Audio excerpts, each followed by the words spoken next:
안녕하세요. 민키와 이 대장의 그럭저럭 살만한 미국 생활 이야기. 예, 오늘도 미국 생활에 대한 이야기를 가지고 나왔습니다. 네, 오늘은 센서스라는 인구조사에 대해서 한번 이야기해 볼까 합니다. 이게 미국 전역에 있는 인구조사를 이번에 한다는 거죠. 네. 예, 이 센서스라는 인구조사는 끝자리가 0으로 끝나는 10년마다 하고 있어요. 네. 그래서 지금 2020년도라서 센서스 2020 하고 있거든요. 그러면 지난번 이 인구조사는 10년 전에 했겠죠? 2010년? 근데 저도 이 센서스에 대해서 잘 몰랐거든요. 근데 저희가 유튜브 이렇게 보고 그럴 때 어떤 때 이제 막 광고가 막 나오거든요.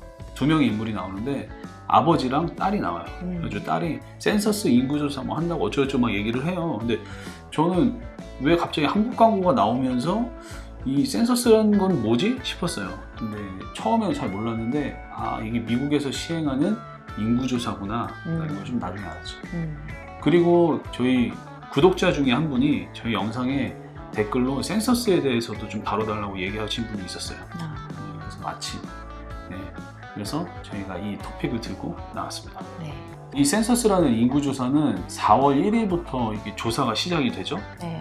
그래서 이미 정부에서 이 인구조사에 대한 통지서를 1월 말부터 이제 3월 말까지 각 가정에 이 미국 전역에 있는 그러니까 50개 주 플러스 워싱턴 DC 그리고 5개의 미국령 땅 이제 거기에 이제 다 발송이 되는데 이 센서스 인구조사는 모든 사람들이 다 참여해야 됩니다. 그래서 4월 1일부터 본격적으로 이 인구조사가 시작이 되고 5월부터 7월까지는 이 인구조사에 이제 본인이 참여하지 않은 사람들이 강제적으로 참여가 돼요. 방문원들이 네. 집에 방문을 해서 강제적으로. 이 강제적으로 참여가 된다는 게 어떤 얘기냐면 4월에 이제 뭐 온라인으로든 아니면 우편으로든 전화로든 참여한 사람들이 있을 거 아니에요. 5월부터는 나머지 참여하지 않은 사람들한테 정부에서 누군가 나와서 이제 문을 딱 두드리겠죠. 그래서 인구조사 나왔습니다. 참여 안 했기 때문에 하려고 합니다.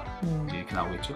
이게 나라에서 법으로 규정한 거기 때문에 모든 사람들이 다 해야 됩니다. 의무예요. 네. 그래서 어떤 사람들이 해야 되나요? 네. 미국에 거주하고 있는 모든 신생아, 유아, 그리고 성인 모든 사람들 그리고 신분에 상관없이 시민권자, 뭐 영주권자, 유학생들 모든 사람들이 다 참여를 해야 되거든요. 그리고 이제 제가 듣기로는 또 방문객들도 해야 된다고 들었어요. 네, 찾아보니까 4월 1일 시점에 미국 땅에 거주하고 있는 사람들은 다 써야 되거든요. 뭐 예를 들어서 4월 1일 시점에 한국에서 누가 방문을 했다, 부모님이 오셨다. 그러면 그분들도 이 인구조사에 포함이 되는 거죠. 네, 미국 땅에 있으면 다 써야 되는 거더라고요.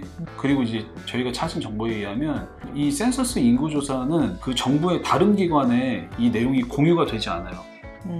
어떤 분들은 비자가 없는 분들도 있잖아요. 이제 그런 분들은 보통 미국에서 생활하는 게 여러 가지 불안한 점이 많고 그렇긴 할 텐데 그래서 어쩌면 이 인구조사가 되게 꺼려질 수도 있어요.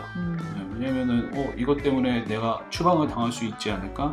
이것 때문에 내가 불이익을 당하지 않을까?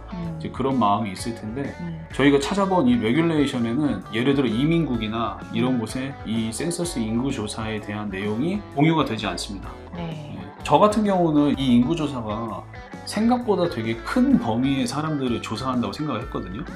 방문객들까지 조사하는 거는 좀 생각을 못했어요. 그러니까 저도 읽어보면서 4월 1일 시점에 있을 사람까지 다 써내야 된다고 해서 좀 의아했죠. 이 센서스 인구조사는 미국에 있는 모든 사람들이 다 해야 됩니다. 그래서 이게 하지 않으면 이거는 불법이 돼요. 오히려 벌금이 있더라고요. 벌금까지. 꼭 하십시오. 그래서 어린아이 그리고 뭐 연세 드신 분들 이런 분들이 일일이 다 한 명씩 다 들어가서 해야 되는 건 아니고 그 한 집에 거주하고 있는 사람이 여러 명 거를 한 사람이 하면 되거든요. 그러니까 뭐 한마디로 가장 한 명이 한꺼번에 가족 구성원 거를 다 쓰면 된다. 네, 그 집에 거주하고 있는 사람 거를 쭉 쓰면 되는 거예요. 그리고 저희가 인구조사에 대해서 이 영상을 저희가 또 한국 분들한테 알리기 위해서 만드는 이유는 이게 한편으로는 한국 사람들이 많이 참여하는 게 좋아요. 그렇죠. 그래서 한국 사람들이 모든 사람들이 참여해서 이 미국에 한국 사람들이 이렇게 많이 거주한다라는 거를 이제 미국 정부가 알면 그만큼 한국 사람들한테 더 신경을 많이 쓰겠죠. 그렇죠. 한인 사회가 이만큼 형성되어 있구나 해서 그 정부 비용이 또 그만큼 쓰여질 수도 있는 거잖아요. 그렇죠. 네. 그러니까 한 명 한 명 참여하는 게 엄청 중요하죠. 그리고 또 예를 들어 이제 뭐 병원이나 아니면 이제 정부 기관에서 그 통역 서비스 같은 것도 되게 많이 있거든요. 지금 저희가 살고 있는 이 페어팩스 카운티는 한국 사람들이 워낙 많기 때문에 사실 전화 통화하거나 뭐 그럴 때도 한국어 통역이 필요합니다 그러면은 좀 있으면 이제 한국 분하고 이제 3자 통화를 해주거나 아니면 이제 통역하시는 분들이 오세요. 그래가지고 한국 분들이 그런 점들 때문에 살기가 되게 좋죠.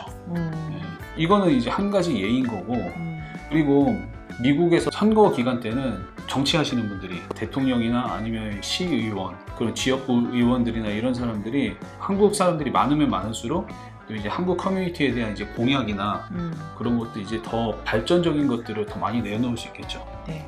그렇기 때문에 한국 분들이 많이 참여하셨으면 좋겠습니다. 그리고 또 이제 미국 같은 경우는 메인 랭귀지가 영어랑 어찌 보면 또 스페니쉬가 있어요. 그래가지고 여기가 또 페어팩스 카운티라서 한국 사람들이 되게 많긴 많지만 어딜 가도 무조건 영어랑 스페니쉬는 다 있거든요. 어디에? 또 이제 한국어로 번역이 되어 있지 않거나 이제 이런 것들이 꽤 있어요. 어찌 보면 스페니쉬 언어권 사람들이 또 한국어권 사람들보다 훨씬 많다는 거죠. 아마 그거는 뒤집어지지는 않을 거예요. 그렇죠. 워낙 많아서. 하지만 한국 사람들이 이만큼 많이 거주한다는 거를 정부에 어필하면 그만큼 여러 가지 나중에 혜택들이 생길 수 있겠죠. 네. 저희가 생활하는데 더 좋은 혜택들이. 그리고 그 한국 커뮤니티를 떠나서 본인이 살고 있는 지역의 인구가 어느 정도 되느냐에 따라서 또 정부에서 뭐 지원금이나 아니면은 예산 편성 같은 거를 그 지역 인구수에 맞게 하겠죠. 그러면 또 다 본인이 살고 있는 지역이 그만큼 더 발전이 되는 거고, 예를 들어 뭐 집을 가지고 있는 사람이 있으면 집값이 오를 수도 있는 거예요. 그만큼 시설이 좋아지고 그쵸. 주변 편의시설이 많이 생기면 그쵸. 아무래도 그렇겠죠. 뭐 학교나 소방서 뭐 이런 것들도 가까운 곳에 생기고 이제 이러면은 당연히 이제 그런 것들이 있겠죠. 그래서 적극적으로 참여를 권장을 합니다. 네. 그래서 이 센서스라는 인구조사 하는 게 제가 봤을 때 그렇게 복잡한 게 아니에요. 네. 제가 지금 찾아보면서 그 안내 영상을 봤는데 간단하더라고요. 네, 그냥 굉장히 기본적인 인포메이션만 넣죠. 그리고 그 한국어도 지원이 되거든요. 그래서 영어 외에 12가지 언어로 지원이 돼서 여러 나라 민족이 있잖아요. 그래서 각자 자기 나라의 언어로 이렇게 선택해서 할 수 있게끔 다 지원을 해놨더라고요. 이 인구조사를 참여할 수 있는 방법은 집으로 통지서가 간다 그랬잖아요. 그리고 전화로 할 수 있고 그리고 인터넷으로 할 수 있어요. 일단은 그 통지서를 받으신 다음에 해야 돼요. 왜냐하면 그 통지서 안에 센서스 인구조사 아이디가 들어있어요. 인터넷으로 할 때 첫 화면이 12자리 아이디를 넣는 것부터 시작하거든요.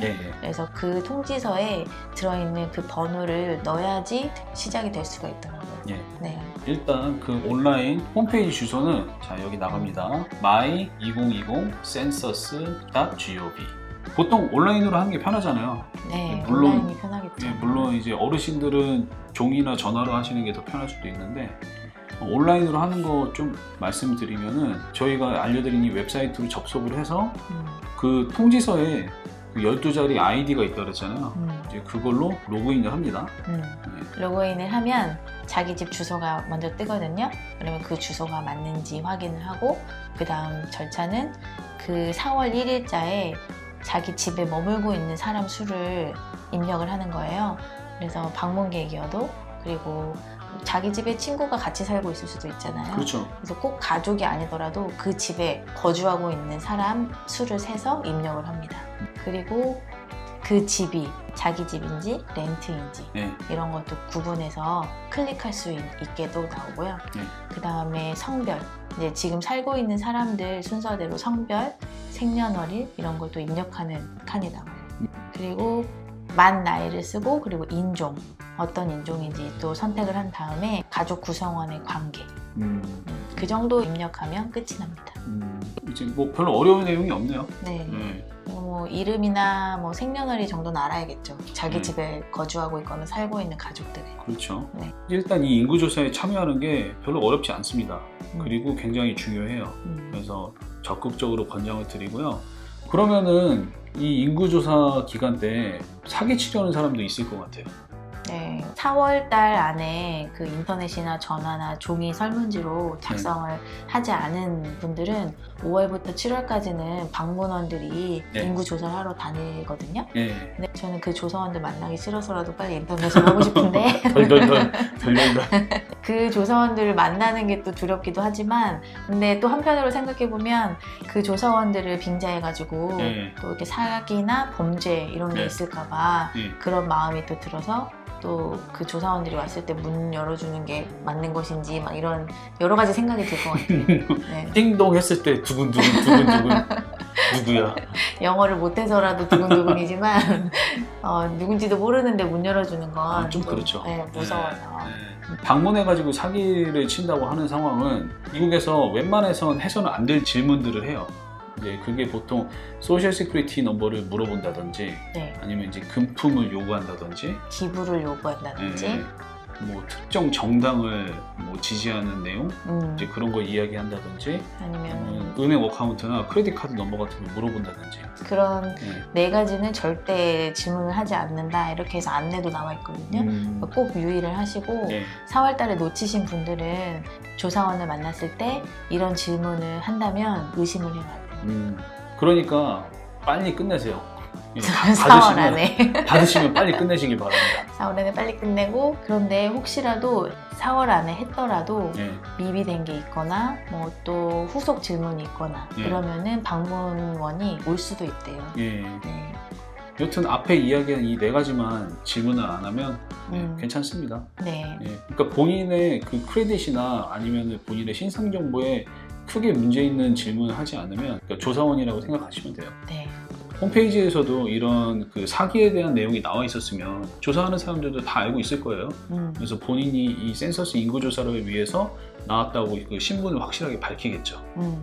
이번에 미국에서 전국적으로 10년 만에 하는 건데 적극 참여하시고 저희도 통지서 받는 대로 바로 하겠습니다. 네, 통지서는 아직 안 왔는데 3월 말까지 도착을 한다고 하니까 우편이나 아니면 집 앞에다 놓고 가는 수도 있대요. 잘 받으셔가지고 가지고 있다가 4월 1일이 되면은 4월 안에 하시면 됩니다. 자, 그럼 오늘 영상 여기까지 하고요.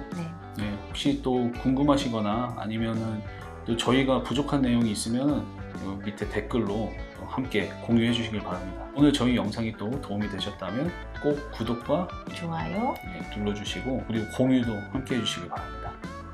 오늘 영상 여기까지 하겠습니다. 감사합니다. 감사합니다.